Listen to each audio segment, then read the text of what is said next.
Bertemu kembali dalam debat publik kedua Pilgub Jawa Tengah 2024.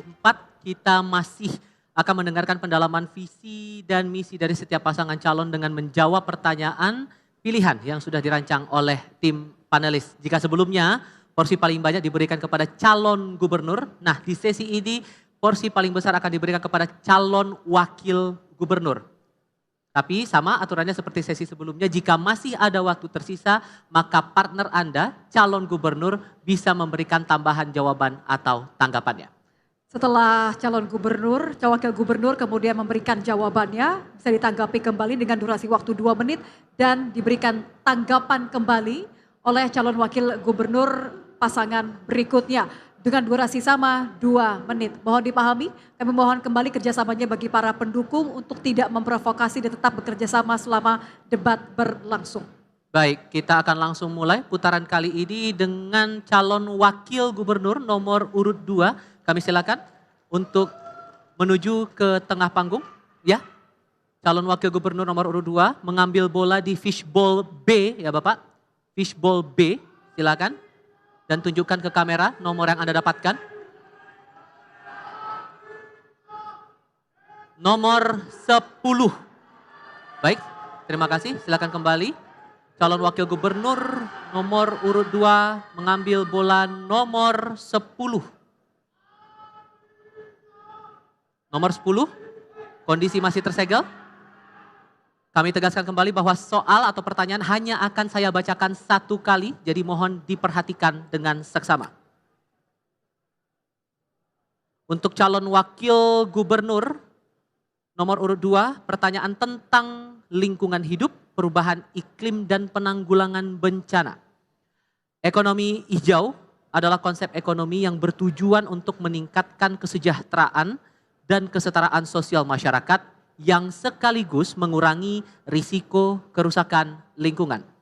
Terdapat 3 sektor yang menjadi kunci dalam perwujudan ekonomi hijau, yaitu energi, lanskap, dan infrastruktur yang berkelanjutan. Pertanyaannya, bagaimana strategi yang akan dilakukan oleh pasangan calon untuk mengimplementasikan ekonomi hijau di Jawa Tengah? Waktu Anda menjawab 3 menit dimulai sejak Anda berbicara.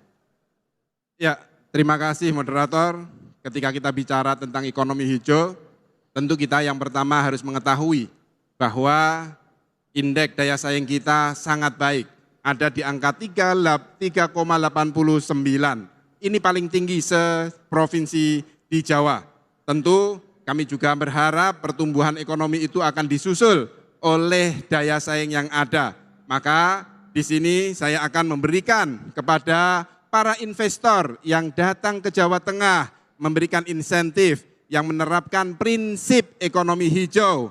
Dan kami juga berharap kepada investor yang datang ke Jawa Tengah menerapkan industri yang ramah lingkungan.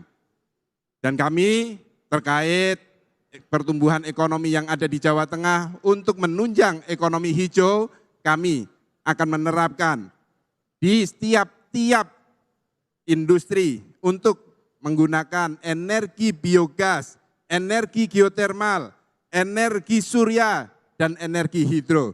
Bapak Ibu yang kami hormati, mungkin Mas Lutfi akan menambahi. Matur suwun. Baik, terima kasih Gus Yassin. Terkait dengan ekonomi hijau, ada beberapa hal yang perlu kita lakukan. Untuk di Jawa Tengah misalnya, kita akan menggunakan transportasi dengan mobil listrik. Kemudian juga ada lagi energi terkait dengan eko pesantren, di mana pesantren itu bisa melaksanakan merubah energi sampah menjadi energi yang terbarukan. Kemudian yang tidak kalah pentingnya adalah ada energi terbarukan. Di Jawa Tengah mempunyai energi terbarukan adalah Desa Mandiri Energi, di mana dari 2.845 desa di Jawa Tengah sudah mempunyai kualifikasi energi terbarukan. Nah, ini merupakan suatu role model yang harus kita tingkatkan. Termasuk bagaimana negara hadir dalam rangka mewujudkan aglomerasi yang berpotensi dalam rangka menggerakkan ekonomi hijau. Misalnya di masing-masing daerah kita harus menerapkan ekonomi hijau untuk menunjang daripada perkampungan di wilayah kita. Terima kasih. Masih ada waktu? Mau ditambahkan atau sudah cukup? Kita hentikan waktunya, terima kasih. Berikutnya kami berikan kesempatan untuk calon wakil gubernur nomor urut 1 memberikan tanggapan atas jawaban calon wakil gubernur nomor urut 2. Waktu Anda 2 menit sejak berbicara. Baik, terima kasih penjelasan paslon nomor 2. Kami juga punya data. Bapeda Jawa Tengah selama kurun waktu 4 tahun, di tahun 2020 sampai 2024, mencatat karena perubahan iklim ini mengakibatkan kerugian hampir mencapai 14,9 triliun. Dan faktor atau bidang yang paling terkena adalah pertanian.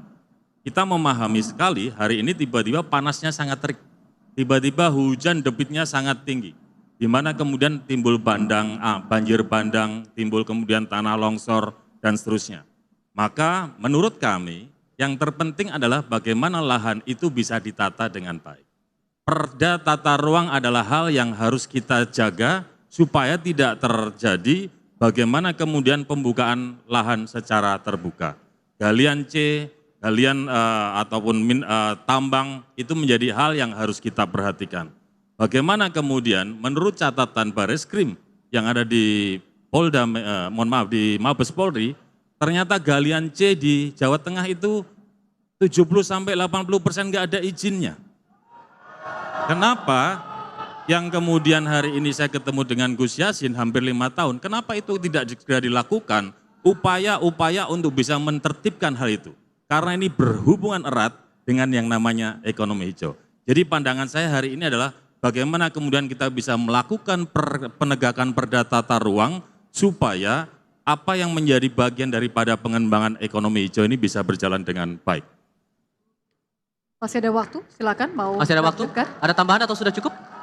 Cukup? Baik, kita cukupkan, kita hentikan waktunya. Kami berikan kesempatan untuk calon wakil gubernur nomor urut 2 memberikan respons atas tanggapan dari calon wakil gubernur nomor urut 1. Waktu Anda 2 menit sejak berbicara. Terima kasih Mas Hendy atas tanggapannya bahwa tadi sudah disampaikan oleh gubernur kami, yaitu Mas Lutfi, bahwa penerapan perda itu harus dilakukan. Kami juga akan menindak semua yang melanggar terhadap perda. Sehingga saya minta Mas Hendy tadi harusnya menyimak apa yang disampaikan oleh Mas Lutfi kami. Yang kedua, terkait kita bicara tentang ekonomi hijau. Kalau kita bicara tentang ekonomi hijau, itu bukan hanya di perlahanan saja, pertanian saja, akan tetapi lebih dari itu, yaitu mana daya saing kita tinggi. Program dari pemerintah pusat akan kita bawa ke Jawa Tengah. Guna apa? Menerapkan ekonomi hijau tersebut.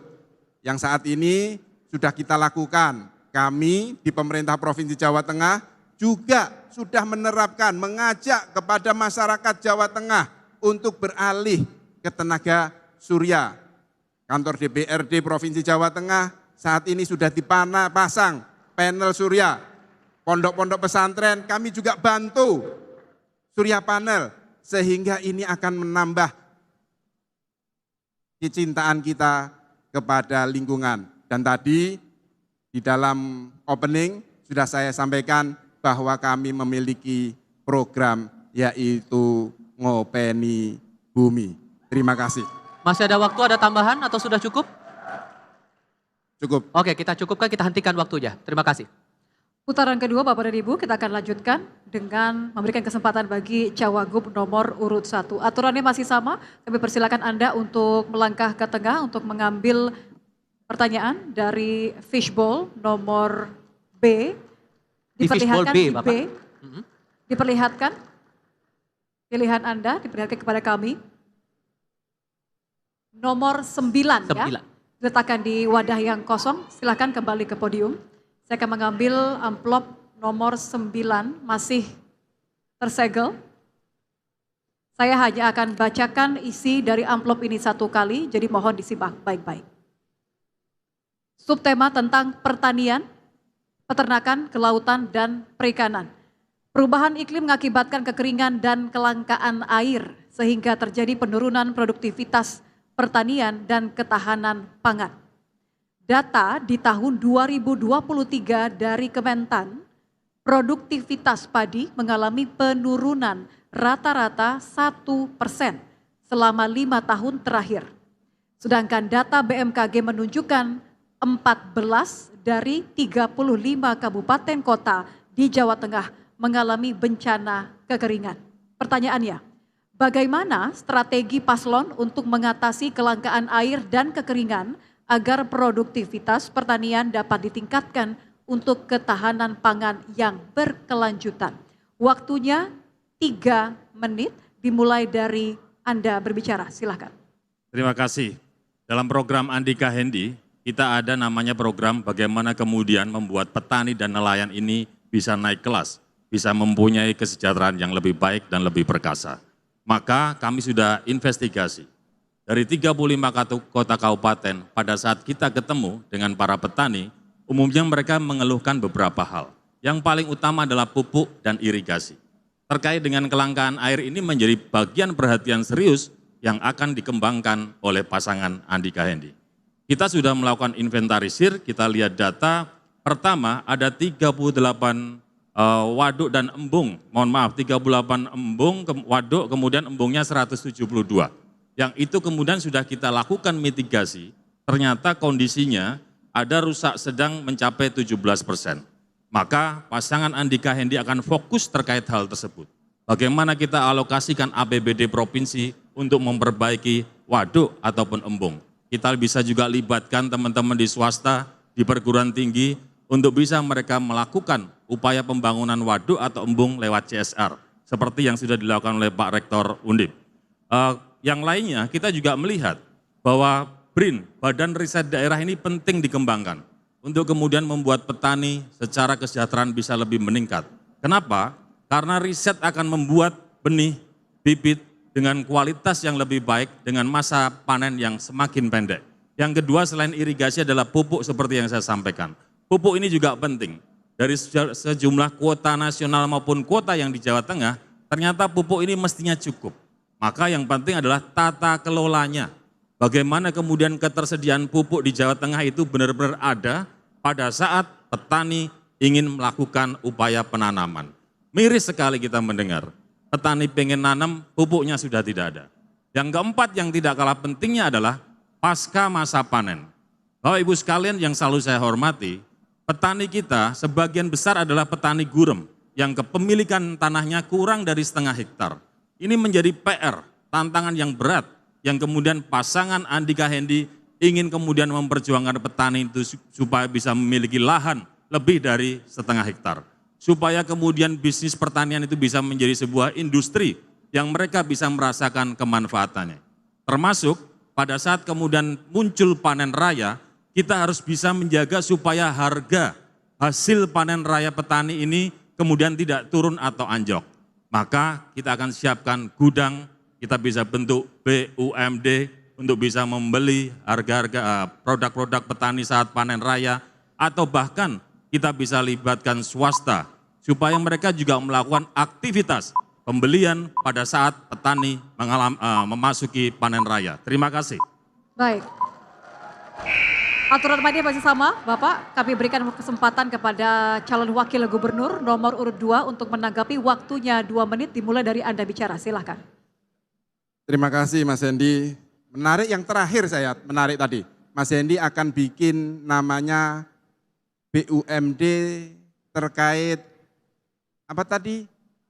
Pembelian pupuk ya. Mas, hasil panen itu kami di Jawa Tengah sudah ada Mas BUMD-nya. Yang bernama Jateng Agro Berdikari. Jadi nggak perlu lagi bikin BUMD lagi. Dan ini satu-satunya yang kena inisiasi di Jawa Tengah. Belum pernah ada. Di provinsi yang lain menerapkan pembelian hasil pertanian masyarakat ketika harganya anjlok. Bahkan saya sempat pribadi membeli beberapa hasil panen. Supaya apa? Stabilisasi harga itu terjadi di Jawa Tengah. Terima kasih, mungkin Mas Lutfi mau menambahkan. Baik, terima kasih. Ada beberapa hal yang perlu saya sampaikan. Pupuk di Jawa Tengah cukup, bukan kurang. Di Indonesia, kementerian telah menyiapkan 40 juta ton, ditambah 40 juta ton cukup. Yang tidak cukup adalah pendistribusiannya kurang tepat sasaran. Dari mulai proses distribusi, kemudian ke PKL, baru ke petani. Apa yang salah? Ke depan apabila saya dan Gus Yassin menjadi gubernur, kartu tani akan saya hapuskan. Untuk apa? Untuk tata kelola pupuk yang sekarang carut marut, bukan tepat sasaran. Misalnya dalam kartu tani itu seseorang hanya bisa ngambil suatu PKL. Ternyata di PKL itu urainya habis. Tetapi kartu tani tidak bisa dipakai untuk ke PKL yang lain. Akhirnya Pak Tani bilang pupuknya di sana habis, padahal PKL-nya tidak di sini. Ini yang perlu dibetulin mekanisme pendistribusian pupuk di wilayah Jawa Tengah. Baik, kami berikan kesempatan yang sama durasi 2 menit untuk merespon tanggapan dari Cawagup nomor urut 2. Silahkan Cawagup nomor urut 1. Terima kasih Gus Yassin, Pak Lutfi.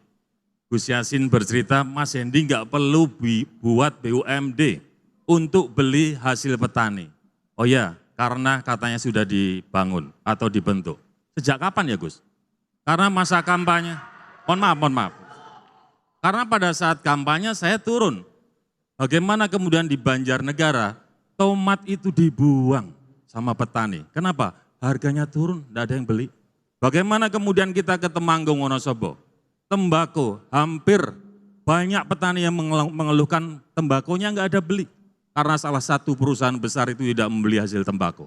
Jadi buat kami Andika Hendi, program itu adalah harus ada kemanfaatannya buat masyarakat. Program kalau hanya tercatat sebagai program yang muluk-muluk supaya masyarakat kemudian melihat pencitraan, buat kami tidak akan melakukan gitu Gus. Mohon maaf Gus ya. Maka mungkin saya yang keliru. Saya mungkin terlalu ekspektasi terhadap BUMD yang sudah dibuat di zaman Gus Yassin.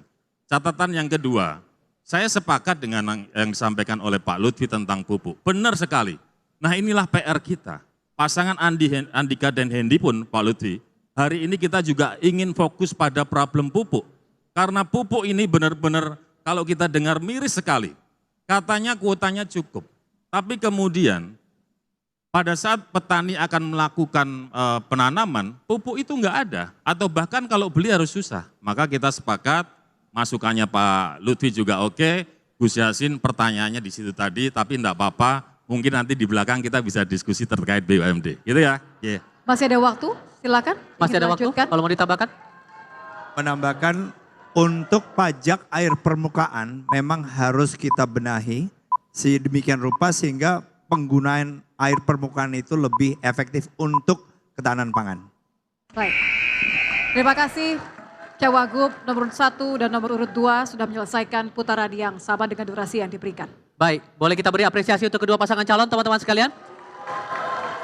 Dan di sesi berikutnya kita akan masuk dalam debat antar calon gubernur. Kami akan kembali sebentar lagi tetap dalam debat publik kedua Pilgub Jawa Tengah 2024.